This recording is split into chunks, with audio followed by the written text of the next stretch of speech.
फिर अरबिंदो है, गिलीड के साथ इनका है, फिर Emcure. Emcure by the way वो जो कंपनी है जिसका हम केस स्टडी करने वाले हैं आज के वीडियो में, तो एमक्योर का आप देखेंगे मेडक हो गया, बट सनोफी के साथ इन्होंने रिसेंटली अभी कोलैबोरेटिव अप्रोच किया है।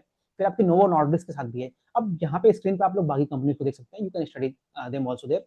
तो अब हम लोग क्या करते हैं, अब इंडिया के केस में आप समझेंगे ना, तो जैसे थोड़ी बायोलॉजिक्स मार्केट के बारे में और समझना काफी इंपॉर्टेंट है। अब बायोलॉजिक्स मार्केट जो होती है वो इंपॉर्टेंट क्या होती है?